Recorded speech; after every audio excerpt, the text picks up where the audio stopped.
Hello friends, welcome to ಸಾಧನೆ Shankar academy. So ಇವತ್ತು ನಾವು ಗ್ಲೈಕಾಲಿಸಿಸ್ ಅಂದರೆ ಏನು ಅಂತ ನೋಡೋಣ.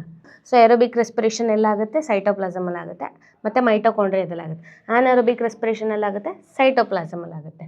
ಓಕೆ, ಸೊ ಹಾಗಿದ್ರೆ ಈ ಏರೋಬಿಕ್ ರೆಸ್ಪಿರೇಷನಿಗೂ ಆನಏರೋಬಿಕ್ ರೆಸ್ಪಿರೇಷನ್ ಎರಡಕ್ಕೂ ಒಂದು ಕಾಮನ್ ಸ್ಟೆಪ್ ಇದೆ. ಅದನ್ನೇ ನಾವೇನು ಅಂತ ಕರಿತೀವಿ, ಗ್ಲೈಕಾಲಿಸಿಸ್. ನೆನ್ಪಿಟ್ಕೊಳ್ಳಿ, this glycolysis is the common step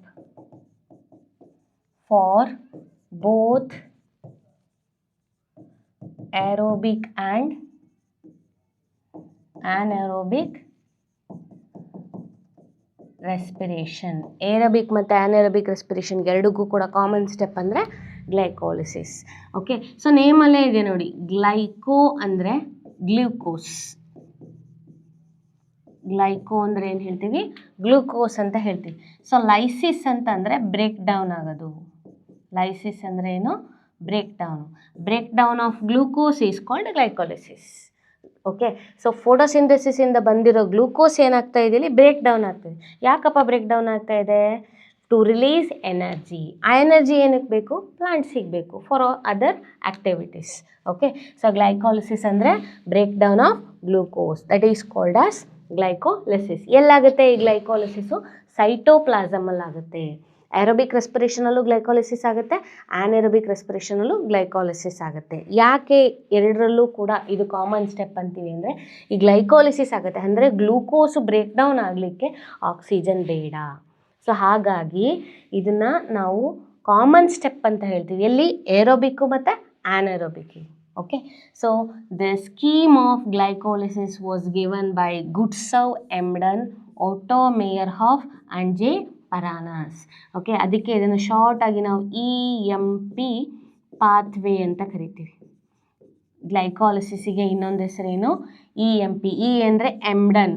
okay, ಗುಡ್ಸವ್, ಎಮ್ಡನ್. Okay, M ಅಂದರೆ ಓಟೋ ಮೇಯರ್ಹಾಫ್, ಪಿ ಅಂದರೆ ಪರಾನಾಸ್.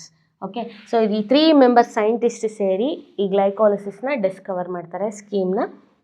ಸೊ ಹಾಗಾಗಿ ಇದನ್ನು ನಾವು ಎಮ್ಡನ್ ಮೇಯರ್ ಆಫ್ ಪರಾನಾಸ್ ಪಾತ್ವೇ ಅಂತ ಕೂಡ ಕರಿತೀವಿ. ಗ್ಲೈಕಾಲಿಸಿಸ್ ಅಂದರೂ ಒಂದೇ, EMP ಪಾತ್ವೇ ಅಂದರೂ ಒಂದೇ. And is often refer to as EMP pathway. Okay, so ಈಗ ಗ್ಲೈಕಾಲಿಸಿಸಲ್ಲಿ ಏನಾಗುತ್ತೆ, ಗ್ಲೂಕೋಸು ಬ್ರೇಕ್ ಡೌನ್ ಆಗುತ್ತೆ. ಹಾಗಿದ್ರೆ ಗ್ಲೂಕೋಸ್ ಎಲ್ಲಿಂದ ಬಂತು? Photosynthesis. So glucose is derived from sucrose. Glucose ಎಲ್ಲಿಂದ ಡಿರೈವ್ ಆಗಿದೆ? ಸುಕ್ರೋಸಿಂದ ಡಿರೈವ್ ಆಗಿದೆ. ಈ ಸುಕ್ರೋಸ್ ಅನ್ನೋದು ಹೇಳಿದ್ದಲ್ಲ ನಾನು, ಡೈಸ್ಯಾಕರೈಡ್. ಓಕೆ, ಸೊ ಈ ಸುಕ್ರೋಸು ಬ್ರೇಕ್ ಡೌನ್ ಆಗಿ ಏನಾಗುತ್ತೆ, ಗ್ಲೂಕೋಸ್ ಪ್ಲಸ್ ಫ್ರುಕ್ಟೋಸ್ ಆಗುತ್ತೆ. Glucose plus fructose. Okay, these two are monosaccharides. So ಇದನ್ನು ಕೂಡ ಮೊನೋಸ್ಯಾಕರೈಡ್ ಅಂತ ಕರಿತೀವಿ. ಸೊ ಇದು ಕೂಡ monosaccharide in presence of an enzyme invertase. The glucose is derived from sucrose. Sucrose ಏನಾಗುತ್ತೆ, ಡೈಸ್ಯಾಕರೈಡ್ ಬ್ರೇಕ್ ಡೌನ್ ಆಗಿ glucose ಮತ್ತು ಫ್ರುಕ್ಟೋಸ್ ಆಗುತ್ತೆ. ಓಕೆ, ಸೊ ಈ ಗ್ಲೂಕೋಸು ಮತ್ತು ಫ್ರುಕ್ಟೋಸ್ ಯಾವ ಪಾತ್ವೆಗೆ ಎಂಟ್ರಿ ಆಗುತ್ತೆ? ಗ್ಲೈಕಾಲಿಸಿಸ್. ಓಕೆ, ಸೊ ನಮಗೆ ಫೋಟೋಸಿಂಥಸಿಸಿಂದ ಬಂದಿರೋ ಗ್ಲೂಕೋಸು ಎಲ್ಲಿಂದ ಡಿರೈವ್ ಆಗಿದೆ? ಸುಕ್ರೋಸಿಂದ ಡಿರೈವ್ ಆಗಿದೆ. ಆ ಸುಕ್ರೋಸು ಬ್ರೇಕ್ ಡೌನ್ ಆಗಿ ಗ್ಲೂಕೋಸು ಮತ್ತು ಫ್ರುಕ್ಟೋಸ್ ಆಗುತ್ತೆ. ಈ ಗ್ಲೂಕೋಸು ಫ್ರುಕ್ಟೋಸು ಏನಾಗುತ್ತೆ, ಕಂಪ್ಲೀಟಾಗಿ ಆಕ್ಸಿಡೇಷನ್ ಆಗುತ್ತೆ. ಓಕೆ, ಸೊ ಎಲ್ಲಿ ಅದು ಹೇಗೆ ಆಕ್ಸಿಡೇಷನ್, ನಾಟ್ ಕಂಪ್ಲೀಟಾಗಿ ಆಕ್ಸಿಡೇಷನ್ ಅಂತ ಅಲ್ಲ, ಇನ್ಕಂಪ್ಲೀಟ್ ಆಕ್ಸಿಡೇಷನ್ ಆಗುತ್ತೆ ಇಲ್ಲಿ. ಸೊ ಎಲ್ಲಿ? ಗ್ಲೈಕಾಲಿಸಿಸಲ್ಲಿ. ಸೊ ಈ ಗ್ಲೂಕೋಸು ಮತ್ತು ಫ್ರುಕ್ಟೋಸು ಎಲ್ಲಿಗೆ ಎಂಟ್ರಿ ಆಗುತ್ತೆ? ಗ್ಲೈಕಾಲಿಟಿಕ್ ಪಾತ್ವೇನೆ ಎಂಟ್ರಿ ಆಗುತ್ತೆ. ಓಕೆ, ಅದು ಹೇಗೆ ಬ್ರೇಕ್ ಡೌನ್ ಆಗುತ್ತೆ ಅಂತ ಸ್ಟೆಪ್ ಬೈ ಸ್ಟೆಪ್ ನಾವು ಇವಾಗ ಡಿಸ್ಕಸ್ ಮಾಡೋಣ. ಓಕೆ, ಸೊ ನೋಡಿ, ಇಲ್ಲಿ ಫಸ್ಟ್ ಪ್ರಾಡಕ್ಟ್ ಏನಿದೆ, ಗ್ಲೂಕೋಸ್ ಇದೆ. ಓಕೆ, ಗ್ಲೂಕೋಸು ಮತ್ತು ಫ್ರುಕ್ಟೋಸು ಎರಡೂ ಕೂಡ ಏನಾಗುತ್ತೆ, ಇಲ್ಲಿ ಎಂಟ್ರಿ ಆಗುತ್ತೆ, ಬ್ರೇಕ್ ಡೌನ್ ಆಗುತ್ತೆ. ಓಕೆ, ಸೊ ಗ್ಲೂಕೋಸ್ ಇದ್ದಿದ್ದು ಏನಾಗುತ್ತೆ, converted into glucose six phosphate. Glucose ಇದ್ದಿದ್ದು ಗ್ಲೂಕೋಸ್ 6-ಫಾಸ್ಫೇಟ್ ಆಗುತ್ತೆ in presence of an enzymes hexokinase. ಇದು ಫಸ್ಟ್ ಸ್ಟೆಪ್. ಫಸ್ಟ್ ಸ್ಟೆಪ್ಪಲ್ಲಿ ಏನಾಗುತ್ತೆ, ಗ್ಲೂಕೋಸ್ ಇರುತ್ತೆ. Glucose is a 6 carbon compound. ನೋಡಿ 1 2 3 4 5 6. ಸೊ ನಂಬರಿಂಗ್ ಮಾಡೋದಾದರೆ 1 2 3 4 5 6. Okay, glucose is a 6 carbon compound. ಈ ಗ್ಲೂಕೋಸಿಗೆ ಏನಾಗುತ್ತೆ ಇಲ್ಲಿ ನೋಡಿ, ATP ಇದ್ದಿದ್ದು ADP ಆಗುತ್ತೆ.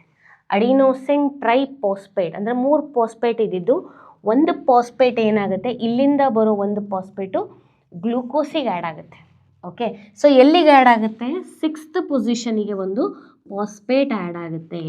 ಓಕೆ, ಸೊ ಅದಕ್ಕೆ ನಾವೇನಂತ ಕರಿತೀವಿ, glucose 6th ಪೊಸಿಷನಲ್ಲಿ.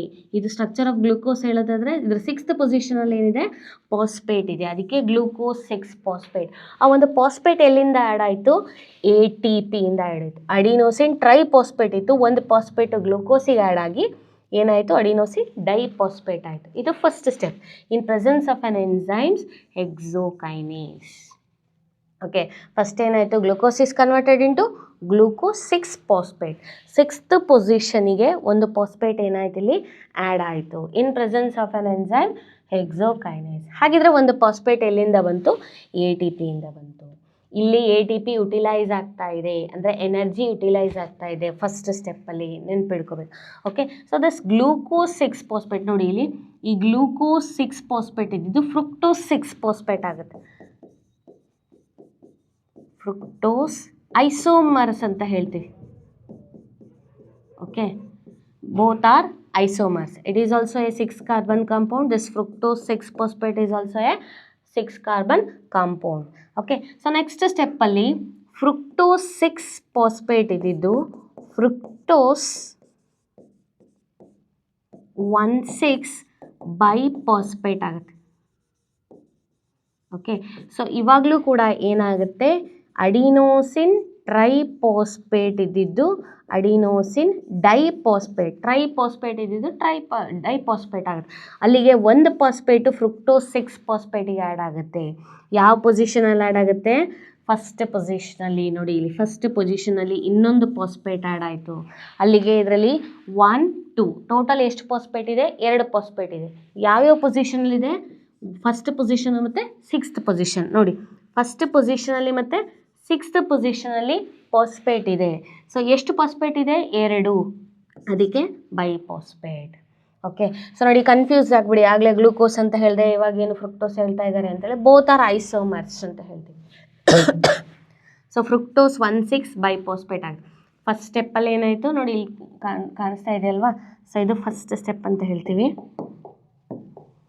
So first step, second step, third step, fourth step, fifth step, 6 7 8 9 10.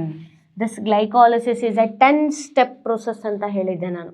Okay, so 10 ಸ್ಟೆಪ್ಸಲ್ಲಿ ಗ್ಲೂಕೋಸ್ ಏನಾಗುತ್ತೆ, ಬ್ರೇಕ್ ಡೌನ್ ಆಗುತ್ತೆ. ಬ್ರೇಕ್ ಡೌನ್ ಆಗಿ ನಮಗೆ ಏನು ಬರುತ್ತೆ, 2 ಮಾಲಿಕ್ಯೂಲ್ಸ್ ಆಫ್ ಪೈರುವಿಕ್ ಆ್ಯಸಿಡ್ ಬರುತ್ತೆ. ಸೊ ಎಷ್ಟು molecules, 2 molecules of pyruvic acid. So first ಸ್ಟೆಪ್ಪಲ್ಲಿ ಏನಾಯಿತು ಅಂತ ನೋಡಿದ್ವಿ, ಗ್ಲೂಕೋಸ್ ಇದ್ದಿದ್ದು ಗ್ಲೂಕೋಸ್ 6 ಫಾಸ್ಫೇಟ್ ಆಯಿತು. ಗ್ಲೂಕೋಸ್ 6 ಫಾಸ್ಫೇಟ್ ಇದ್ದಿದ್ದು ಫ್ರುಕ್ಟೋಸ್ 6 ಫಾಸ್ಫೇಟ್ ಆಯಿತು. ಫ್ರುಕ್ಟೋಸ್ 6 ಫಾಸ್ಫೇಟ್ ಇದ್ದಿದ್ದು ಫ್ರುಕ್ಟೋಸ್ 1,6 ಬೈಫಾಸ್ಫೇಟ್ ಆಯಿತು. 2 ಫಾಸ್ಫೇಟ್ಸ್, ಇಲ್ಲೊಂದು ಫಾಸ್ಫೇಟ್ಸು ಇಲ್ಲೊಂದು ಫಾಸ್ಫೇಟ್ಸು ಆ್ಯಡ್ ಆಯಿತು. ಸೊ ಈ ಫ್ರುಕ್ಟೋಸ್ 1,6 ಬೈಫಾಸ್ಫೇಟ್ ಇದ್ದಿದ್ದು ಏನಾಗುತ್ತೆ, 6 ಕಾರ್ಬನ್ ಕಾಂಪೌಂಡು ಸ್ಪ್ಲಿಟ್ ಆಗುತ್ತೆ. ಓಕೆ, ಸ್ಪ್ಲಿಟ್ ಆಗಿ 3 ಕಾರ್ಬನ್ ಕಾಂಪೌಂಡ್ ಆಗುತ್ತೆ. ಯಾವುದ್ಯಾವುದಾದ್ರು 3 ಕಾರ್ಬನ್ ಕಾಂಪೌಂಡ್, ಅದಕ್ಕೆ ನಾವು ಟ್ರಯೋಸ್ಫಾಸ್ಫೇಟ್ ಅಂತ ಕೂಡ ಹೇಳ್ತೀವಿ, because it is a 3 carbon compound. ಯಾವುದು, ಗ್ಲಿಸರಾಲ್ ಡಿಹೈಡ್ 3 ಫಾಸ್ಫೇಟು, ಇನ್ನೊಂದು dihydroxy acetone phosphate. Glyceraldehyde 3 phosphate and dihydroxy acetone phosphate. Okay, fructose 1,6 biphosphate 6 carbon compound, ಅದು ಏನಾಗುತ್ತೆ, ಸ್ಪ್ಲಿಟ್ ಆಗುತ್ತೆ 3 ಕಾರ್ಬನ್ ಕಾಂಪೌಂಡ್ ಮತ್ತು 3 ಕಾರ್ಬನ್ ಕಾಂಪೌಂಡ್ ಆಗಿ. ಓಕೆ, ಆ 3 ಕಾರ್ಬನ್ ಕಾಂಪೌಂಡ್ ಯಾವುದು, glyceraldehyde 3 phosphate, ಇನ್ನೊಂದು ಯಾವುದು, ಡೈಹೈಡ್ರಾಕ್ಸಿ ಅಸಿಟೋನ್ ಫಾಸ್ಫೇಟ್. ಸೊ ಇವೆರಡನ್ನು ಐಸೋಮರ್ಸ್ ಅಂತ ಕರಿತೀವಿ. ಇಲ್ಲಿ 3 ಕಾರ್ಬನ್ ಕಾಂಪೌಂಡ್ ಇದೆ, 3 ಕಾರ್ಬನ್ ಕಾಂಪೌಂಡ್ ಇದೆ. ಹೇಗೆ ಬಂತು, 6 ಕಾರ್ಬನ್ ಕಾಂಪೌಂಡ್ ಇದ್ದಿದ್ದು ಸ್ಪ್ಲಿಟ್ ಆಯಿತು. ಸೊ ಈ ಕಡೆ ಒಂದು ರಿಯಾಕ್ಷನ್ ನಡೆಯುತ್ತೆ, ಈ ಕಡೆ ಒಂದು ರಿಯಾಕ್ಷನ್ ನಡೆಯುತ್ತೆ. ಓಕೆ, ಸೊ ಇಲ್ಲಿ ನೋಡಿ glyceraldehyde 3 phosphate. Okay, so glyceraldehyde 3 phosphate glyceraldehyde 3-phosphate. Glyceraldehyde 3-phosphate 3 carbon compound. So ಇದು ಡೈಹೈಡ್ರಾಕ್ಸಿ ಅಸಿಟೋನ್ ಫಾಸ್ಫೇಟ್ ಕೂಡ 3 ಕಾರ್ಬನ್ ಕಾಂಪೌಂಡ್. ಸೊ ಎರಡು ಕಡೆ ರಿಯಾಕ್ಷನ್ನ ಮೆನ್ಷನ್ ಆಗಿಲ್ಲ. ಸೊ ಇದೇ ಥರ ರಿಯಾಕ್ಷನ್ ಇಲ್ಲೂ ಕೂಡ ಆಗ್ತಾ ಇರುತ್ತೆ. ಬಟ್ ನಾವು ಒಂದೇ ಕಡೆ ಮೆನ್ಷನ್ ಮಾಡಿ ಪ್ರತಿ ಸ್ಟೆಪ್ಪಲ್ಲೂ 2 ಅಂತ ಮೆನ್ಷನ್ ಮಾಡಿದ್ದೀವಿ. ಅಂದರೆ 2 ಮಾಲಿಕ್ಯೂಲ್ಸು, ಇಲ್ಲಿ 1 ಮಾಲಿಕ್ಯೂಲು, ಇಲ್ಲಿ 1 molecule. Okay, so glyceraldehyde 3-phosphate ಇದ್ದಿದ್ದು ಏನಾಗುತ್ತೆ, 1,3-bis-phosphoglyceric acid. 1,3-bis-phosphoglyceric acid. So during this process, during the conversion of glycerol dehyde 3-phosphate to 1,3-bis-phosphoglyceric acid, so ಇವಾಗ ಏನಾಗುತ್ತೆ ಅಂದರೆ NAD+, it is a coenzyme ಅಂತ ಕರಿತೀವಿ. NAD+ಗೆ 2 redox ಈಕ್ವಿವ್ಯಾಲೆಂಟ್ಸ್ add ಆಗುತ್ತೆ. ಯಾವುದು redox equivalents? Protons. ಎಲ್ಲಿಂದ? ಗ್ಲಿಸರಾಲ್ ಡಿಹೈಡ್ 3-phosphate ಇಂದ ಎಷ್ಟು? 2H+. Okay, 2 redox equivalents are added to the coenzyme. NAD+ ಇದ್ದಿದ್ದು NADH+H+ ಆಯಿತು. ಇಲ್ಲಿ ನೋಡ್ತಾ ಇದ್ದೀರಾ ನೋಡಿ. ಓಕೆ, ಇಲ್ಲಿ H ಎಲ್ಲಿಂದ ಬಂತು? ಈ ಗ್ಲಿಸರಾಲ್ ಡಿಹೈಡ್ 3-phosphate ಇಂದ ಬಂತು. ಓಕೆ, ಸೊ ಅದನ್ನು ರೆಡಾಕ್ಸ್ ಈಕ್ವಿವ್ಯಾಲೆಂಟ್ಸ್ ಅಂತ ಕರಿತೀವಿ ನಾವು. ಓಕೆ, ಎಷ್ಟು ರೆಡಾಕ್ಸ್ ಈಕ್ವಿವ್ಯಾಲೆಂಟ್ಸು? 2 ರೆಡಾಕ್ಸ್ ಈಕ್ವಿವ್ಯಾಲೆಂಟ್ಸ್. ಯಾವ ಸ್ಟೆಪ್ಪಲ್ಲಿ ಆ್ಯಡ್ ಆಯಿತು? 1, 2, 3, 4, 5, 6th ಸ್ಟೆಪ್ಪಲ್ಲಿ 2 ರೆಡಾಕ್ಸ್ ಈಕ್ವಿವ್ಯಾಲೆಂಟ್ಸು. ಓಕೆ, ಇಲ್ಲೂ ಕೂಡ ನೋಡಿ, ಇಲ್ಲೂ 6th ಸ್ಟೆಪ್ಪೇ ಅಂತ ಕರಿತೀವಿ. ಈ dihydroxy acetone phosphate, glyceraldehyde phosphate 2 isomers. Okay, so ಈ ಡೈಹೈಡ್ರಾಕ್ಸಿ ಅಸಿಟೋನ್ ಫಾಸ್ಫೇಟ್ ಇದ್ದಿದ್ದು ಏನಾಗುತ್ತೆ? 1,3-bis-phosphoglyceric ಆ್ಯಸಿಡ್ ಆಗುತ್ತೆ. ಸೊ ಅವಾಗ ಕೂಡ ಸೇಮ್ ರಿಯಾಕ್ಷನ್ ನೋಡಿ, NAD+ ಇದ್ದಿದ್ದು NADH+H+. ಅಲ್ಲಿ 2 ರೆಡಾಕ್ಸ್ ಈಕ್ವಿವೆಲೆಂಟ್, ಡೈಹೈಡ್ರಾಕ್ಸಿ ಅಸಿಟೋನ್ ಫಾಸ್ಫೇಟಿಂದ 2 ರೆಡಾಕ್ಸ್ ಈಕ್ವಿವೆಲೆಂಟ್ಸು NAD+ಗೆ ಆ್ಯಡ್ ಆಗಿ NADH+H+ ಆಗುತ್ತೆ. ಓಕೆ, ಸೊ 1,3-bis-phosphoglyceric ಆ್ಯಸಿಡ್ ಇದ್ದಿದ್ದು 3-phosphoglyceric ಆ್ಯಸಿಡ್ ಆಗುತ್ತೆ. So during this process ATP synthesis ಆಗುತ್ತೆ. ನೋಡಿ, ಆ್ಯರೋ ಮಾರ್ಕ್ನ ನಾವು ADP ಇಂದ ATP ಅಂತ ತೋರಿಸಿದ್ರೆ ಇಲ್ಲಿ ATP ಸಿಂಥಸಿಸ್ ಆಗ್ತಾ ಇದೆ.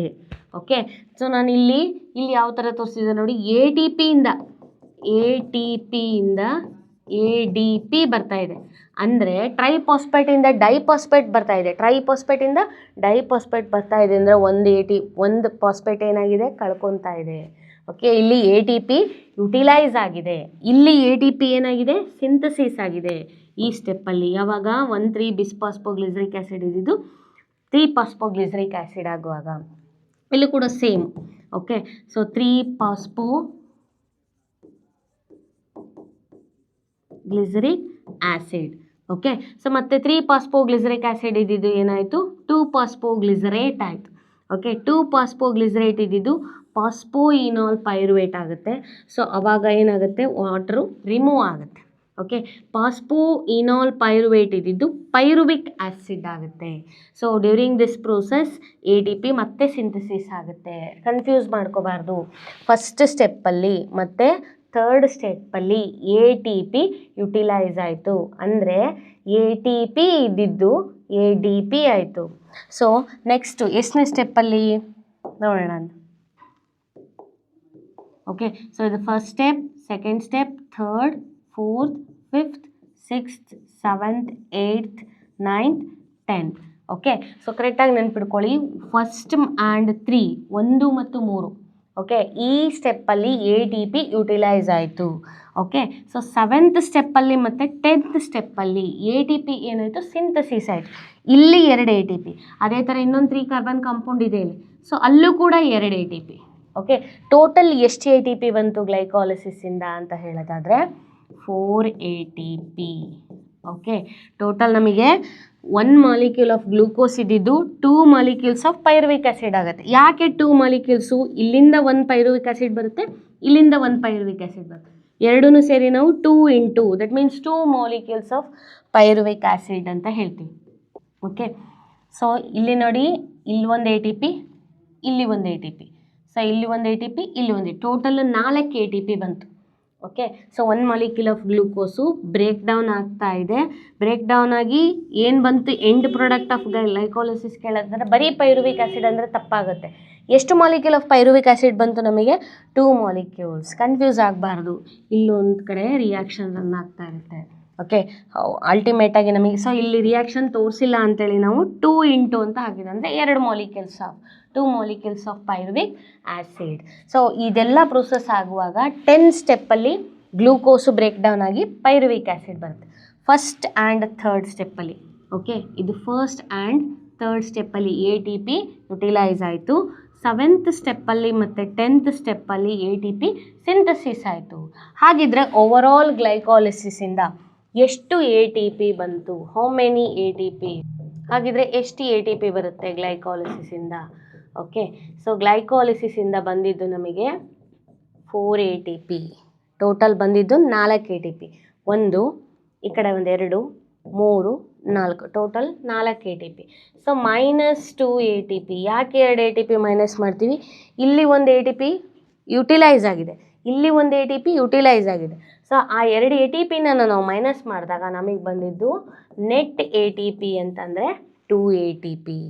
What is the net ATP? Net gain of ATP in glycolysis ಅಂತ ಕೇಳಿದರೆ 2 ಅಂತ ಬರೀಬೇಕು, 4 ಅಂತ ಬರೆದ್ರೆ ತಪ್ಪಾಗುತ್ತೆ. Okay, so net gain of ATP in net gain. So net gain of ATP is 2 ATP. ಎಲ್ಲಿಂದ? ಗ್ಲೈಕಾಲಿಸಿಸಿಂದ. ಏನಿದೆ ನೆಟ್ ಗೇನು? ಸಪೋಸ್ ನಾವೇನಾದರೂ ಒಂದು 10,000 ಸ್ಯಾಲ್ರಿ ಅರ್ನ್ ಮಾಡ್ತಾ ಇದ್ದೀವಿ ಅಂದರೆ, ಸೊ ಅಲ್ಲಿಗೆ ಬೇರೆಯವ್ರಿಗೆ ಒಂದು 2,000ನ ಕೊಟ್ಟು ಉಳಿದಿದ್ದು 8,000 ನಮ್ಮ ಹತ್ರ ಉಳಿದಿರುತ್ತಲ್ವ, ಅದನ್ನು ನಾವೇನಂತ ಕರಿತೀವಿ? ನೆಟ್ ಅಮೌಂಟ್ ಅಂತ ಕರಿತೀವಿ. ಗ್ರಾಸ್ ಅಮೌಂಟ್ ಎಷ್ಟಿತ್ತು? 10,000 ಇತ್ತು. 2,000 ನಾವು ಬೇರೆಯವ್ರಿಗೆ ಕೊಟ್ವಿ. ಸೊ ಅಲ್ಲಿಗೆ ನಮ್ಮ ಹತ್ರ ಉಳಿದಿದ್ದೆಷ್ಟು ನೆಟ್ಟು? 8,000. ಸೊ ಅದೇ ಥರ ಸೊ ಟೋಟಲ್ ಬಂದಿದ್ದು 4 ATP ಗ್ಲೈಕಾಲಿಸಿಸಿಂದ. ಆ 4 ATPಯಲ್ಲಿ 2 ATP ಏನಾಯಿತು? ಯುಟಿಲೈಸ್ ಆಗಿಬಿಡ್ತು. ಎಲ್ಲಿ ಯುಟಿಲೈಸ್ ಆಯಿತು? ಫಸ್ಟ್ ಸ್ಟೆಪ್ಪಲ್ಲಿ ಮತ್ತು ಥರ್ಡ್ ಸ್ಟೆಪ್ಪಲ್ಲಿ. ಉಳಿದಿದ್ದು ATP ಎಷ್ಟು? 2 ATP. ಓಕೆ, ಸೊ ಗ್ಲೈಕಾಲಿಸಿಸಿಂದ what is the net gain of ATP ಅಂತ ಕೇಳ್ತಾರೆ. ಸೊ ಕೇಳಿದರೆ ನೀವು ಬರೀ 2 ATP ಬರೀಬೇಕು. ಸೊ ಇದನ್ನು ಸ್ಟೆಪ್ಸ್ ಎಲ್ಲ ನೆನಪಿಡ್ಕೊಳ್ಳಿಕ್ಕೆ ಒಂದು ಫಾರ್ಮುಲಾ ಹೇಳೋದಾದರೆ, okay, G for good, again G for girl, F for friend, again F for fill, here G for glass, DI daily, by 3 PEG and 2 PEG, play ping pong. Okay, ಈ formula ನೆನ್ಪಿಟ್ಕೊಳ್ಳಿ. Good girl friend. Okay, so good girl friend fill glass daily. Good girl friend ಏನು ಮಾಡ್ತಾಳೆ? Fill ಮಾಡ್ತಾಳೆ ಇನ್ನು ಗ್ಲಾಸ್ನ daily by 3 peg 2 peg and play ping pong. Okay, ಈ ಗುಡ್ಡಲ್ಲಿ ಏನು ತಗೊಳ್ಳಿ? G ತಗೊಳ್ಳಿ. ಗುಡ್ಡಲ್ಲಿ G ತಗೊಳ್ಳಿ. G for glucose. ಗರ್ಲಲ್ಲೂ ಕೂಡ G ತಗೊಳ್ಳಿ. ಎಲ್ಲದರಲ್ಲೂ ಫಸ್ಟ್ ಲೆಟರ್ ತಗೊಳ್ಳಿ. G for good, G for glucose and G for glucose 6-phosphate. This F for fructose 6-phosphate. Again F for fructose 1,6-biphosphate. Okay, here G for glyceroldehyde 3-phosphate.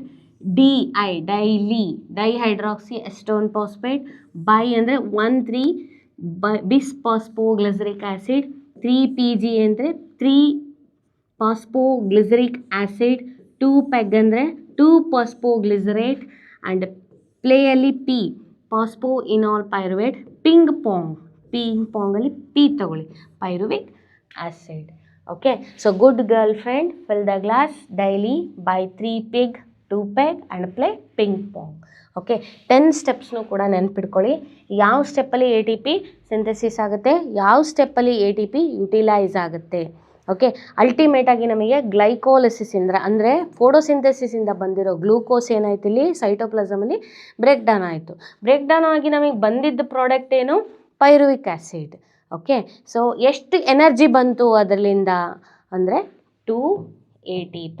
Net gain ಅಂದರೆ ಎಷ್ಟು ATP ಬಂತು ನಮಗೆ? 2 ATP. Okay, so in the next session we are going to discuss about ಈ pyruvic acid next ಏನಾಗುತ್ತೆ. Okay. So pyruvic acid ಇದ್ದಿದ್ದು ಎಲ್ಲಿಗೆ entry ಆಗುತ್ತೆ ಅದನ್ನೆಲ್ಲ ಇನ್ ಡೀಟೇಲ್ ಆಗಿ ಸ್ಟಡಿ ಮಾಡೋಣ. ಈ ಗ್ಲೈಕಾಲಿಸಿಸ್ ಹೇಳಿದ್ನಲ್ವ ಇವತ್ತು, ಸೊ ಇದು ಏರೋಬಿಕ್ ರೆಸ್ಪಿರೇಷನಲ್ಲೂ ಆಗುತ್ತೆ, ಆ್ಯನ್ಏರೋಬಿಕ್ ರೆಸ್ಪಿರೇಷನಲ್ಲೂ ಆಗುತ್ತೆ. ಅದಕ್ಕೆ ಇದನ್ನು ನಾವು ಕಾಮನ್ ಸ್ಟೆಪ್ ಅಂತ ಕರಿತೀವಿ. Common step in aerobic respiration and anaerobic respiration. Thank you.